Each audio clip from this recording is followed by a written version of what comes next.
हर हर महादेव दोस्तों। सावन का महीना भगवान शिव को समर्पित होता है। सावन के महीने में सोमवार का विशेष महत्व होता है। इस दिन व्रत रखने और कथा सुनने का बहुत ही महत्व होता है। हिंदू पंचांग के अनुसार सावन माह के पहले सोमवार के दिन व्रत रखने का भी विशेष महत्व होता है। इस दिन भगवान शिव की पूजा विधिवत रूप से करने से व्यक्ति की सभी मनोकामनाएं पूरी होती है।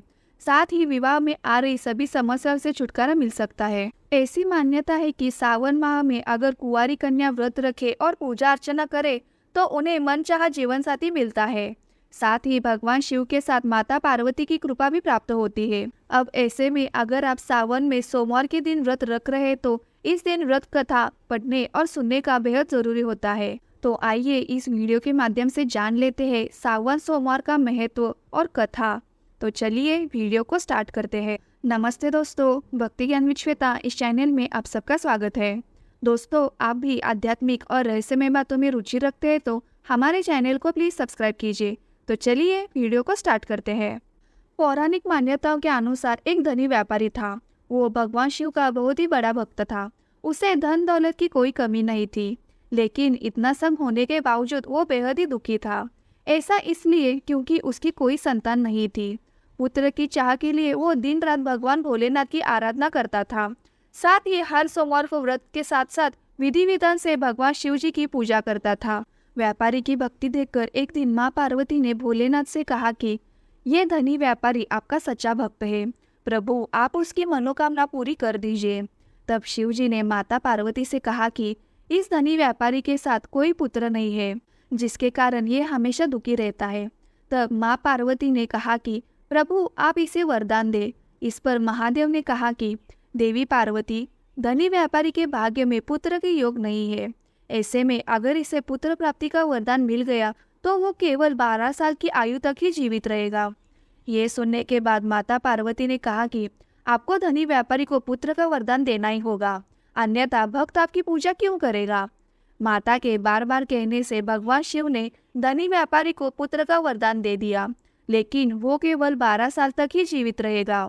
भगवान शिव के वरदान से व्यापारी बहुत ही खुश हुआ, लेकिन बेटे की अल्पायु को सोचकर वो काफी दुखी हो गया। बेटे के जन्म के बाद व्यापारी नियमित रूप से भोलेनाथ की पूजा अर्चना करता रहा और सोमवार का व्रत भी रखा था। इसके बाद बेटे के 11 वर्ष होते ही व्यापारी ने उसे उसके मामा के साथ काशी भेज देता है। साथ ही बेटे के मामा से कहा कि इसे काशी पढ़ने के लिए ले जाओ और रास्ते में जिस भी स्थान वो रुकेगा वहां पर यज्ञ करने के साथ ब्राह्मणों को भोजन कराते हुए आगे बढ़ना। वही रास्ते में एक राजकुमारी का विवाह था। जिससे उस राजकुमारी का विवाह होना था वो एक कान से अंधा था। तो उसके पिता ने जब अति सुंदर धनी व्यापारी के बेटे को देखा तो उनके मन में आया कि क्यों ना इसे ही घोड़ी में बिठाकर शादी के सभी कार्य संपन्न किए जाए। इसके बाद व्यापारी का बेटा विवाह के मंडप में बैठा और विवाह के सभी काम संपन्न किया।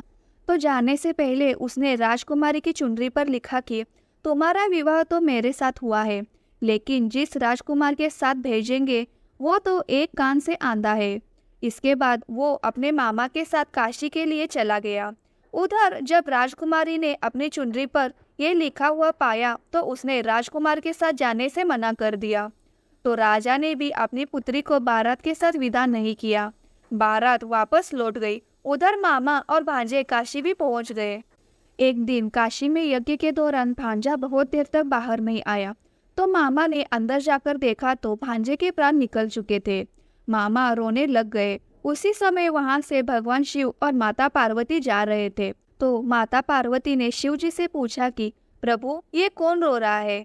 तभी उन्हें पता चला कि ये तो शिव जी के आशीर्वाद से जन्मा व्यापारी का पुत्र है। तब माता पार्वती ने कहा, स्वामी इसे जीवित कर दीजिए, अन्यथा रोते रोते इसके माता पिता के प्राण निकल जाएंगे। तब भगवान शिव ने कहा कि हे पार्वती, इसकी आयु इतनी ही थी, सो वो भोग चुका है। लेकिन माता पार्वती के बार बार कहने पर शिव जी ने उसे जीवित कर दिया। व्यापारी का पुत्र ओम नमः शिवाय करते हुए उठा और मामा भांजे दोनों ने भोलेनाथ और माता पार्वती को धन्यवाद किया और वो अपनी नगरी को लौट गए। तभी रास्ते में राजकुमारी ने उन्हें पहचान लिया। तब राजा ने राजकुमारी को व्यापारी के बेटे के साथ बहुत सारे धन धान्य के साथ विदा किया। इसके बाद वो अपने गांव पहुंचकर व्यापारी अपने बेटे और बहू को देखकर बहुत ही प्रसन्न हो गए। उसी रात व्यापारी को स्वप्न में शिवजी ने दर्शन दिए और कहा कि तुम्हारे पूजन से मैं प्रसन्न हुआ। इसी प्रकार जो भी व्यक्ति इस कथा को पढ़ेगा या सुनेगा उसकी सभी परेशानियां दूर हो जाएगी, साथ ही हर इच्छा पूरी हो जाएगी। दोस्तों, यह जानकारी आपको थोड़ी सी भी अच्छी लगी हो तो वीडियो को लाइक कीजिए और चैनल को प्लीज़ सब्सक्राइब कीजिए।